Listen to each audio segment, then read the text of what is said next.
নমস্কাৰ 18,000 new vacancy 26 চনৰ 18,000 নতুন ভেকেঞ্চি আপোনালোকৰ LP লগতে GTP GTৰ শিক্ষক পদ আমাৰ 26 চনৰ লগতে আমি যিহেতু আলোচনা কৰিছোঁ আপোনালোকৰ আসাম টেট যিহেতু এইবাৰ অনুষ্ঠিত হ'বলৈ গৈ আছে 26 চনত আমাৰ 26ৰ শেষত যিহেতু আপোনালোকৰ আসাম টেট অনুষ্ঠিত হ'ব গতিকে ইয়াৰ ওপৰতো আমি আলোচনা কৰিছোঁ লগতে বহুতে প্ৰশ্ন কৰি আছিলে আমাৰ CTET আপোনালোকৰ CTETৰ যিহেতু ৰিজাল্ট ঘোষণা কৰিছে ইয়াৰ পিছত আমাৰ নেক্সট আপোনালোকৰ CTET কেতিয়া অনুষ্ঠিত হ'ব যিহেতু চেণ্ট্ৰেল গভৰ্ণমেণ্টে দুবাৰকৈ CTET অনুষ্ঠিত কৰে আমাৰ টিচাৰ্ছ এলিজিবিলিটি টেষ্ট আপোনালোকৰ চেণ্ট্ৰেল গভৰ্ণমেণ্টে যিহেতু বছৰত দুবাৰ অনুষ্ঠিত কৰে গতিকে আমাৰ নেক্সট কেতিয়া হ'ব বহুতে সুধি আছিলে ভেকেঞ্চি অহাৰ আগতে আমাৰ নতুনকৈ LP শিক্ষক পদৰ ভেকেঞ্চি অহাৰ আগতে আপোনালোকৰ CTET অনুষ্ঠিত হ'বনে নহয় সেইটো আপোনালোকৰ বহুতৰে প্ৰশ্ন গতিকে সকলোখিনি এই ভিডিঅ'টো লৈ আহিছোঁ গতিকে আপোনালোকে ভিডিঅ'টো স্কিপ নকৰাকৈ শেষলৈকে চাই থাকিব আমি CTETৰ বিষয়ে আলোচনা কৰাৰ আগতে প্ৰথমতে আসাম টেটৰ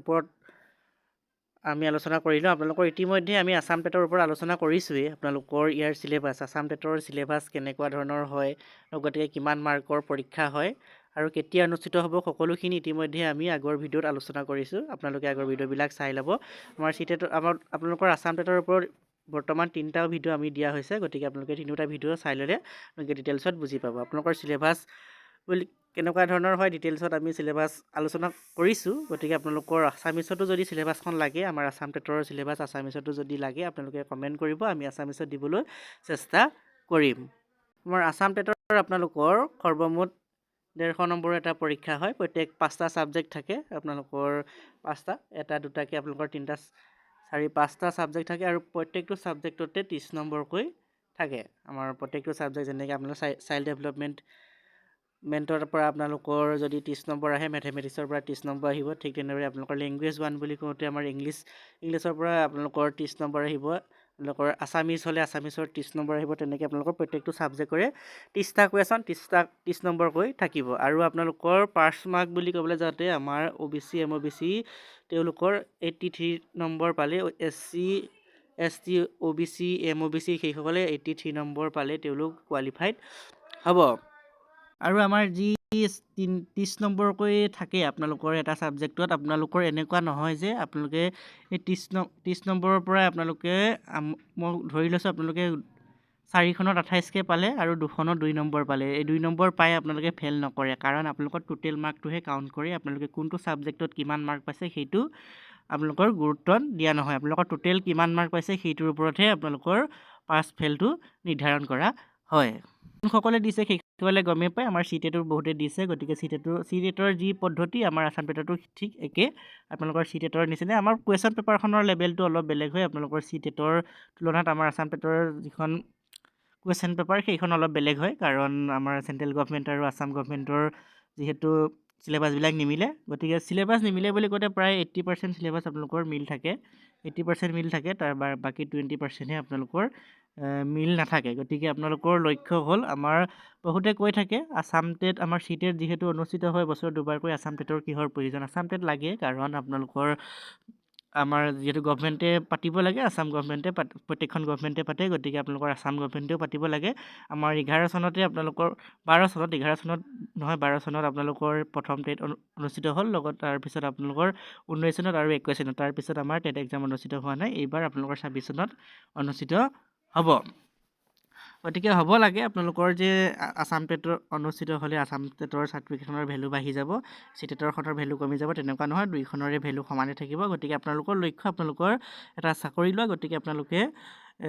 পাৰ্চেণ্টেজ বঢ়োৱাৰ আপোনালোকে এটা সুবিধা পাব আসাম টেটত হয়তো আপোনালোকৰ CTETৰ অলপ টাফ পাব পাৰে গতিকে আপোনালোকে আসাম টেটত আপোনালোকে যদি CTETত পাইছিলে 90 তেনেহ'লে যদি আপোনালোকে আসাম টেটত 100 যদি উঠাব পাৰে আপোনালোকৰে লাভ কাৰণ পাৰ্চেণ্টেজটো বাঢ়ি থাকিলে আপোনালোকৰে সুবিধা হ'ব গতিকে আপোনালোকে হোৱাটোৱে কামনা কৰক কাৰণ CTET অনুষ্ঠিত হ'ব এইবাৰ 26ত অনুষ্ঠিত নহ'লেও 27ৰ প্ৰথম ভাগতে আপোনালোকৰ আসাম টেট অনুষ্ঠিত হ'ব এতিয়া আমাৰ CTET কেতিয়া অনুষ্ঠিত হ'ব আপোনালোকৰ CTET আমাৰ যিহেতু ৰিজাল্ট ঘোষণা কৰিছে আপোনালোকৰ জুলাইৰ পৰা আপোনালোকে আগষ্টৰ ভিতৰত ধৰিব পাৰে জুলাইৰ পৰা আগষ্টৰ ভিতৰত আপোনালোকে CTETৰ নটিফিকেশ্যন দেখিবলৈ পাব আমি সম্পূৰ্ণ সম্ভাৱনা আপোনালোকৰ জুলাই মাহতে ইয়াৰ যি নটিফিকেশ্যন আহিব আমাৰ বহুতে কৈ আছে আগষ্ট নৱেম্বৰ মানত আহিব আগষ্ট নৱেম্বৰ মানত নহয় আপোনালোকে জুলাই মাহৰ পৰা আপোনালোকে আগষ্ট মাহৰ ভিতৰত ধৰিব পাৰে এইখিনি সময়তে আপোনালোকৰ CTET-ৰ নটিফিকেশ্যন আহি যাব। গতিকে আপোনালোকে CTET-ও আপোনালোকে দিয়ক।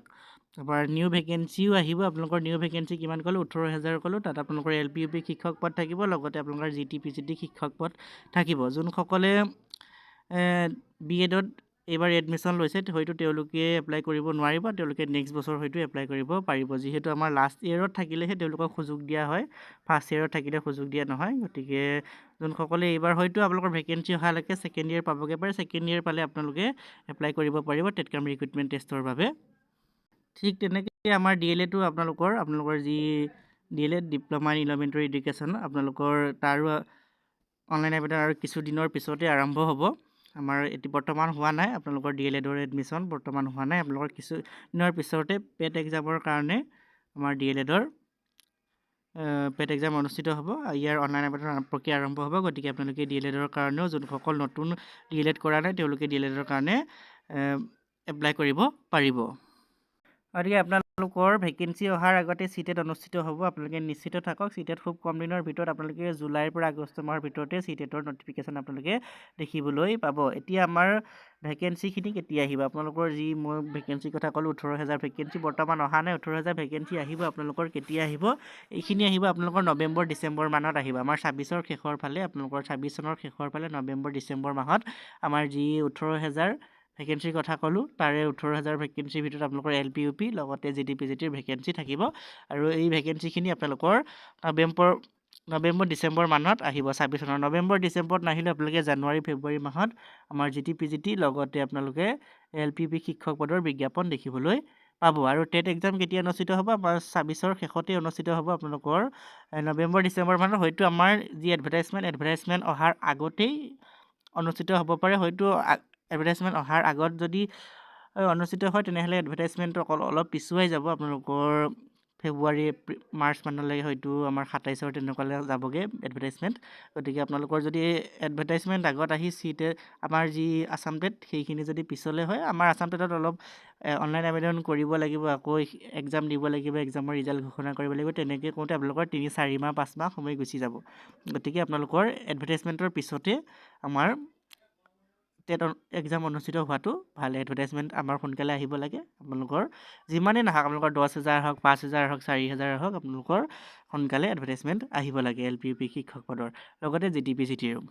আপোনালোকে নিশ্চিত থাকক আমাৰ 26 চনৰ শেষৰ ফালেই আমাৰ LP UP লগতে GT PGTৰ নতুন ভেকেঞ্চি আহিব। যোনসকলে ভাবি আছে নাহিব নেকি, নিশ্চয় আহিব। আপোনালোকৰ যিহেতু 75,000 ভেকেঞ্চি এইবাৰ আমাৰ 75,000 ভেকেঞ্চি যিহেতু ভেকেণ্ট হৈ আছে, খালী হৈ আছে পোষ্ট, গতিকে ইয়াৰে আপোনালোকৰ 65,000ক 3 বছৰত তেওঁলোকে সম্পূৰ্ণ কৰাৰ প্ৰতিশ্ৰুতি যিহেতু দিছে, তেওঁলোকে 65,000 আপোনালোকক নিযুক্তি দিব। গতিকে আপোনালোকৰ নিযুক্তি এইবাৰ 26ৰ পৰা আৰম্ভ হ'ব। আমাৰ 26ৰ 3 বছৰত তেওঁলোকে 65,000 ভেকেঞ্চিত নিযুক্তি দিব। গতিকে ইমানখিনি আছিলে। যদি আপোনালোকৰ জানিবলগীয়া আছে 18,000 শিক্ষক পদৰ বিষয়ে বা আমাৰ আছাম টেটৰ বিষয়ে হওক বা CTETৰ বিষয়ে হওক বা DLEDৰ বিষয়ে হওক, তেনেকুৱা যদি কিবা কথা জানিবলগীয়া আছে তেনেহ'লে কমেণ্ট কৰি জনাব। আমি নেক্সট ভিডিঅ'ত আলোচনা কৰিবলৈ চেষ্টা কৰিম। আজিলৈ ইমানখিনি আছিলে। ধন্যবাদ।